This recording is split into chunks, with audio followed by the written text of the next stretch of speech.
নমস্কার বন্ধুরা, বৃষ্টি রান্নাঘরে আপনাদেরকে স্বাগত। কাছে দূরে যে যেখান থেকে আমার এই ভিডিওটি দেখছেন, আশা করি সবাই ভালো আছেন, সুস্থ আছেন।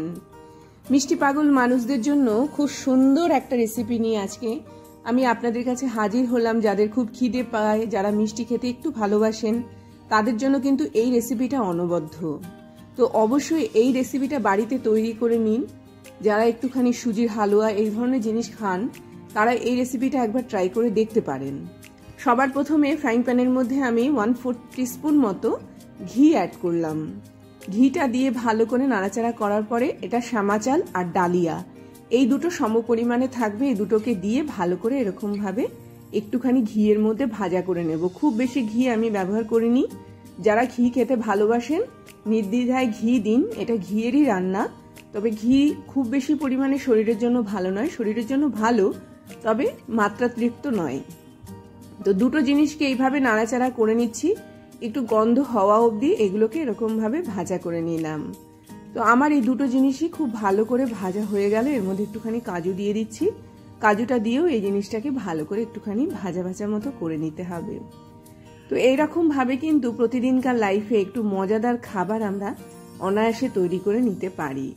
তো কাজুটা দিয়ে দেওয়ার পরেও এই জিনিসটাকে ভালো করে একটুখানি নাড়াচাড়া করে একটুখানি ভাজা ভাজা মতো করে নেব। এত সুন্দর গন্ধ, এত সুন্দর টেস্ট যে আপনারা যখনই তৈরি করবেন তখনই বুঝতে পারবেন যে এর আসল রহস্যটা কোথায়। এর মধ্যে কয়েকটা এলাচ আমি এরকমভাবে দিয়ে দিলাম। এলাচের কাজ কি হবে? মুখে একটা দারুণ গন্ধ নিয়ে আসবে।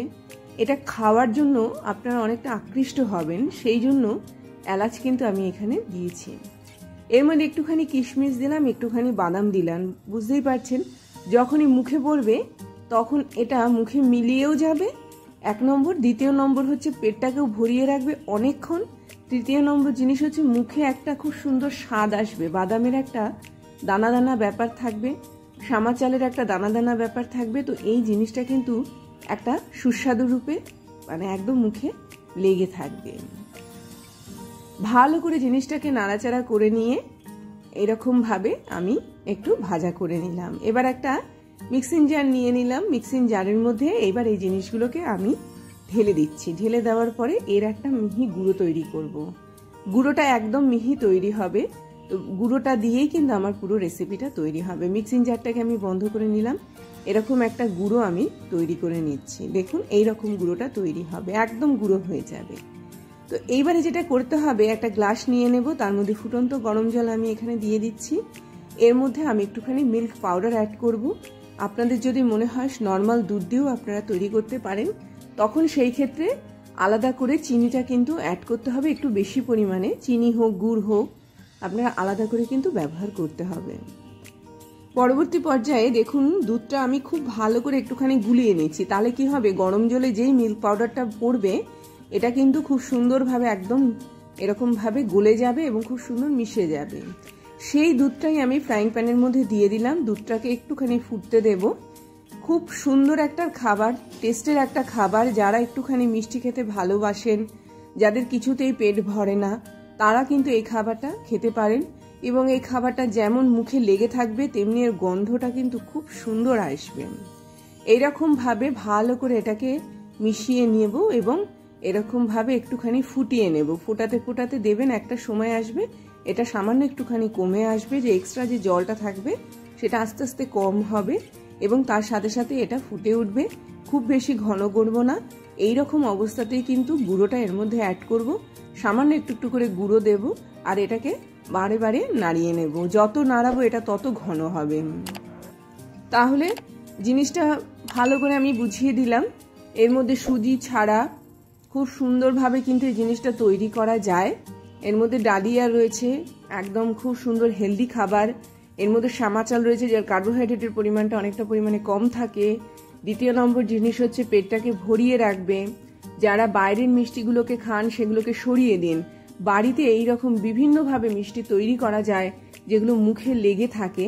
তো আজকে আমি এইভাবে তৈরি করলাম অসাধারণ স্বাদের এই মিষ্টিটা। আবারও বলছি, যারা মিষ্টিটা একটু বেশি খেতে চান সেই ক্ষেত্রে একটুখানি গুড় আপনারা এখানে অ্যাড করবেন। আমিও এখানে একটুখানি গুড় অ্যাড করব।